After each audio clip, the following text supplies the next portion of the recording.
One Piece chapter 1098, titled The Birth of Bonnie, unraveled a heart-wrenching story that delved deep into the growing tragic life of Kuma. In the previous chapter, we had left off with the unsettling kidnapping of Jenny. Little did we know that her abduction was orchestrated by the world government, driven by the lust of a celestial dragon who desired her hand in marriage.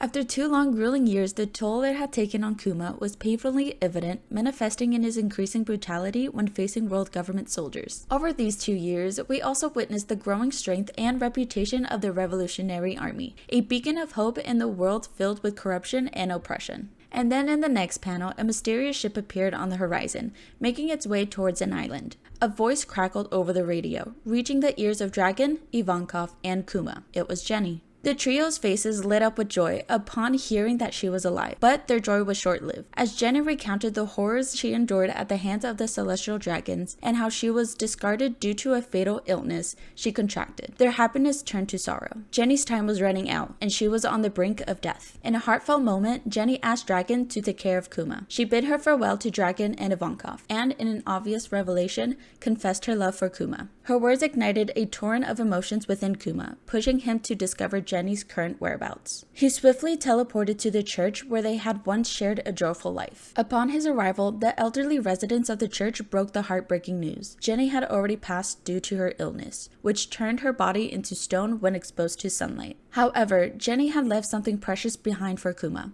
A baby, who would later be known as Bonnie. Without hesitation, Kuma vowed to raise her as his own. The story then leaped 5 years into the future, where we saw a young Bonnie growing up with her loving father, Kuma, by her side. In this scene, we also caught a glimpse of a young Sabo attempting to challenge Kuma in a fight. Regrettably, this happiness was fleeting. It was revealed that Bonnie had inherited the same disease that had afflicted Jenny. To keep her alive, she needed to avoid natural light, as it would increase the spread of her condition. In the next scene, young Bonnie found herself the target of teasing children who referred to her as a vampire, and one boy even dared to use a cross against her. Bonnie, with a sense of humor, said, "Are you dumb? I live in a church." The next few panels showcased Kuma and Bonnie discussing Skypiea and discussing Nika. Their conversation led to them joyfully engaging in the Nika Nika dance. In another scene, Kuma met with Dragon to resign from the Revolutionary Army. Understanding Kuma's situation, Dragon pleaded to use all of their contacts to seek a cure for the disease. Their narrative then shifts to a scene where a doctor diagnosed Bonnie's ailment as sapphire scale, an exceedingly rare and incurable disease. The doctor delivered the devastating news that Bonnie had only 5 more years to live. Kuma, overwhelmed with grief, found himself unable to break the news to his beloved daughter. In the final scenes of the chapter, Bonnie entered the room, her face radiating happiness. She had overheard a conversation that led her to believe that she would be cured in 5 years. Kuma, unable to shatter her hope, promised her that she would be indeed cured in that time. As the chapter concluded, King Bakori made a return, ready to exterminate the undesired citizens of the Sorbet Kingdom. The tragic tale of Kuma continued to tug at the heartstrings of fans, and the collective hope was that Kuma would, at the very least, have the chance to see Nika once more before his story in the One Piece world came to an end.